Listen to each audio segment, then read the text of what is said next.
Welcome back to California Fish and Forage, everybody. We're back down at the river, and today we're going to be doing a little bit of foraging for wild spearmint so that later on we can go home and do a little bit of a home brew. We're going to be fermenting a little bit of agave nectar and making what I like to call agave mint madness. Stay tuned.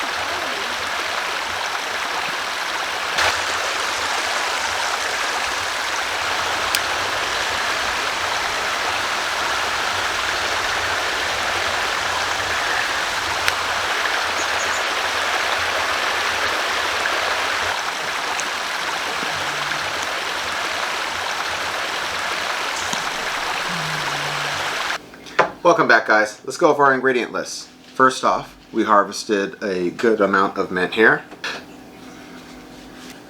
We also have some lime,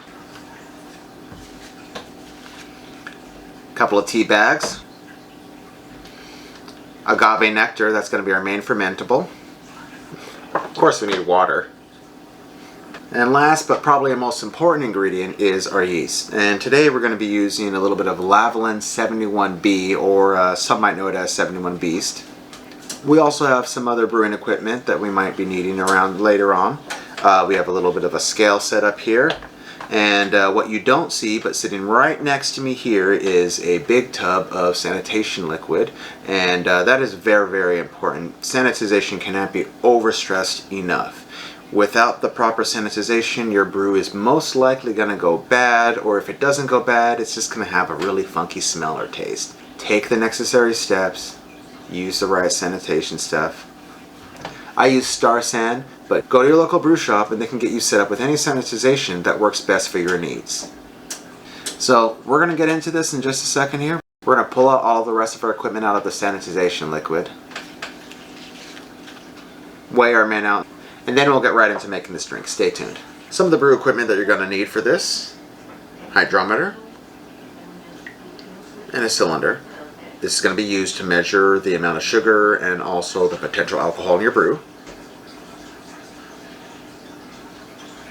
An airlock and a fermenter, auto siphon and hose. Talk to the people at your local brew shop and they can get you set up with all this equipment. I think about an ounce of mint should be perfect in this brew. Let's weigh this out and get started.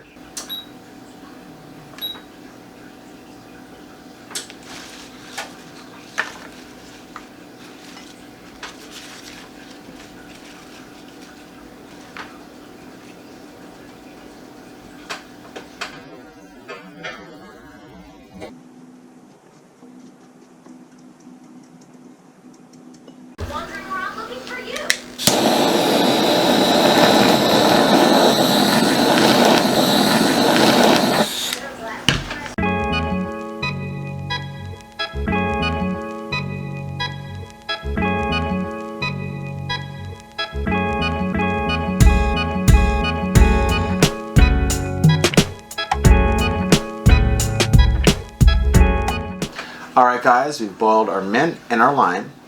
We've let the temperature drop down back to 100 degrees Fahrenheit so we don't kill our yeast. Now it's time to get our mash into our fermenter. But first, we need to get some fermentables in there.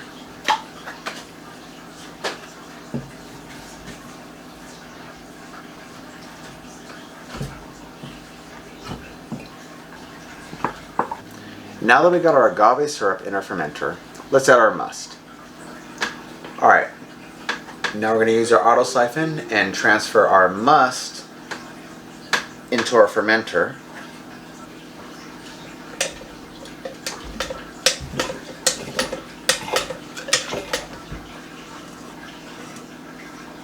We've got our must in our fermenter.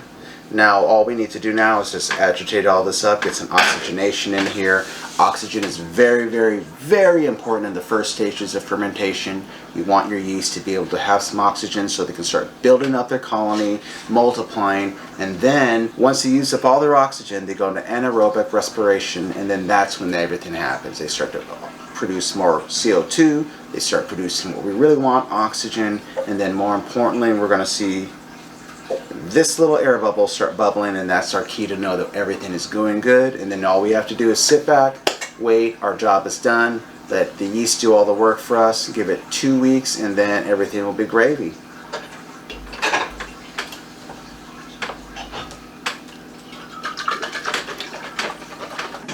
Alright guys, last step is to make sure that we have the right amount of sugar so that we actually reach our alcohol target. And for me, right now, for this thing, it's going to be around 10.5%. Let's get a reading and see where we're at.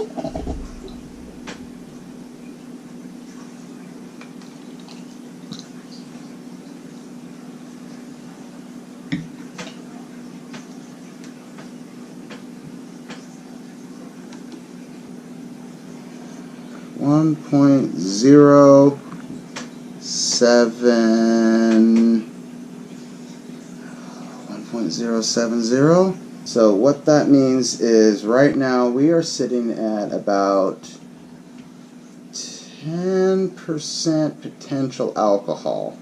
But I'm pretty happy with this. This is kind of right in the target range of what we're looking for, and I think this is going to work out. So we're just going to get this set up with an airlock. But first, most important thing is to pitch our yeast. And like I said, right now I've got a half packet of Lavlin B71. Some people call it the Beast. And we're just going to go straight up and dump this straight in. You can pitch this into water to get it activated to make sure that it's still alive, but I know this is fresh because I've used it recently.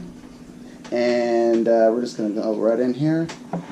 So, just going to go right in.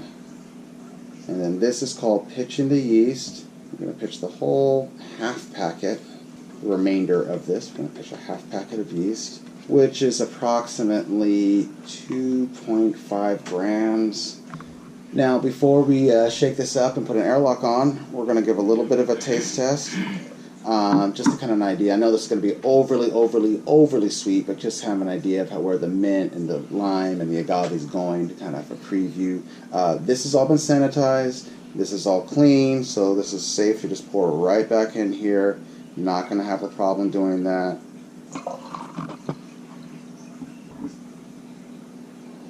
Right off the bat, I'm getting a strong but yet restraint amount of mint on the nose.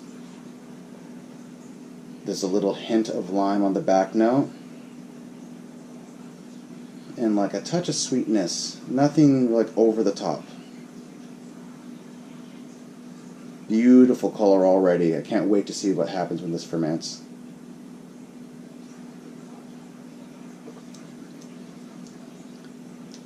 Oh, this is nice. This has a little bit of warmth, which is kind of counteracted with the cooling menthol from the mint. Obviously, this is really sweet right now because there's a whole bunch of sugar and nothing's been fermented, but I can definitely see this being an amazing drink. We're going to give this 2 weeks.